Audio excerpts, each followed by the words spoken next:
हमारे व्यस्त जीवन में ईश्वर की आवाज़। हमारा यह जीवन एक छोटी यात्रा है।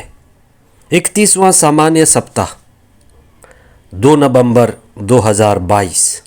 मृत विश्वासियों का महोत्सव।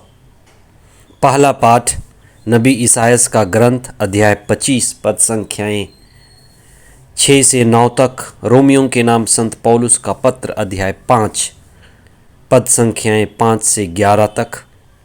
और संत लूकस का सुसमाचार अध्याय 7 पद संख्याएं 11 से 17 तक। हमारा यह जीवन जो एक छोटी सुंदर यात्रा है, हम इस जीवन को सतत बनाए रखना चाहते हैं, अनंत तक बनाए रखना चाहते हैं। आध्यात्म में इसी को हम जिजीविसा कहते हैं, अनंत तक जीने की इच्छा। ये हमारे सबसे बड़ी इच्छा है कि हम हमेशा हमेशा जीवित रहेंगे। ये हमारा जीवन हमारे शरीर पर भी आश्रित है। हम वास्तव में आत्मा हैं। अमरता हमारा स्वभाव है। आत्मा अमर है, अनंत है, अविनाशी है। लेकिन हमारे शरीर की सीमा है। शरीर तो क्षणभंगुर है, मिट्टी का है। इसलिए बाइबल कहती है, स्तोत्र 90 पद संख्या 10 और उसके आगे, हमारी आयु की अवधि 70 बरस है, स्वास्थ्य अच्छा हो तो 80 बरस, और हम अपनी अधिकांश आयु कष्ट और दुख में बिताते हैं। हमारे दिन शीघ्र ही बीतते हैं और हम चले जाते हैं। आज तक हम कितनी बार कब्रस्थान गए हैं, कितनी बार मृत शरीर को मिट्टी दिया है और हम वापस लौटे हैं। हमें चिंतन करना है कि हम एक दिन वहीं रुक जाएंगे। इसलिए स्तोत्रकार आगे प्रार्थना करते हुए कहता है, हमें जीवन की क्षणभंगुरता सिखा हे प्रभु, जिससे हमें सद्बुद्धि आए। हमें दूसरों की मृत्यु से सीखना है। हमने दूसरों को मरते हुए देखा है, खुद मरा नहीं है। इसलिए हमें इसकी तैयारी भी करनी है। मृत विश्वासियों के महोत्सव के इस विशेष दिन पर हम चिंतन करें कि इस दुनिया में हमारी यात्रा बहुत छोटी है। हमारा शरीर क्षणभंगुर है। जैसे नबी ईसायास ने अपने ग्रंथ अध्याय 40 पद संख्या 7 और उसके आगे कहा है, सब शरीरधारी घास के सदृश हैं। सभी मानव जाति, मनुष्य मात्र, सभी जीव क्षणभंगुर हैं। जैसे घास सूख जाती है, फूल मुरझाता है, निश्चित ही मनुष्य घास के सदृश है। घास सूखती है और फूल मुरझाता है। हम कितने ही लोगों को मरते हुए देखे हैं और देखते हैं। इसलिए हमें इस दिशा में चिंतन करनी है। प्रभु के दिव्य वचन पर ध्यान करना है, मनन करना है, अपने आत्मा की गहराई में उतरना है। हमारे ईश्वर का वचन सदा सर्वदा बना रहता है। जो प्रभु में विश्वास करता है, ईश्वर के द्वारा सत्य में स्थापित है, वह जीवित रहेगा। ईश्वर ही हमारे जीवन का स्रोत और मालिक है। इसीलिए हम प्रार्थना करते हैं, ईश्वर से जुड़ते हैं। हमारी आत्मा ईश्वर से जुड़ती है और अमरता का अनुभव करती है। जैसे उत्पत्ति ग्रंथ कहता है कि ईश्वर ने मनुष्य को अपने प्रतिरूप बनाया। ईश्वर ने मिट्टी से मनुष्य को गढ़ा और उस पर अपना प्राण फूंक दिया।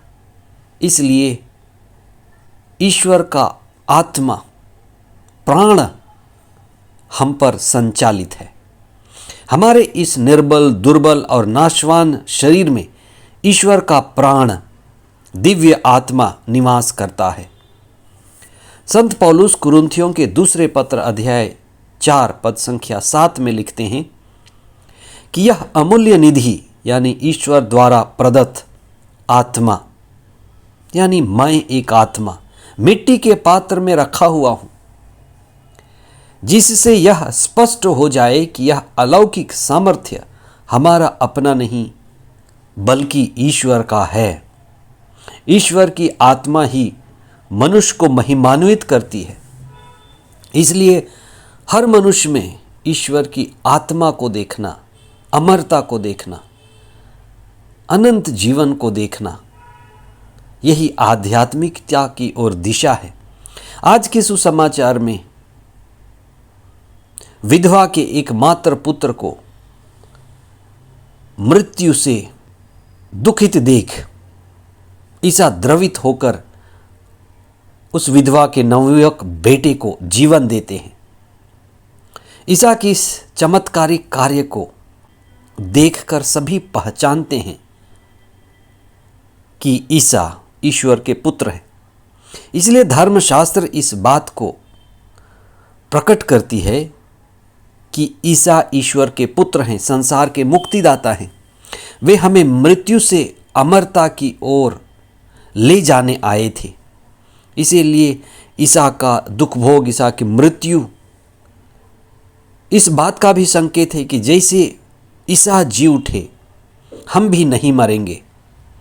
ईसा का उस युवक को जीवन देना ईश्वर की दया का, ईश्वर की करुणा का, ईश्वर के पुत्र होने का प्रतीक है। इसीलिए ईसा संत यूहन्ना के सुसमाचार में मार्था से कहते हैं, जिसका भाई लाजरुस मर गया था, प्रभु यीशु ने उन्हें भी पुनर्जीवित किया और उससे कहा, मार्था मार्था, पुनरुत्थान और जीवन मैं हूँ। जो मुझ में विश्वास करता है वह कभी नहीं मरेगा।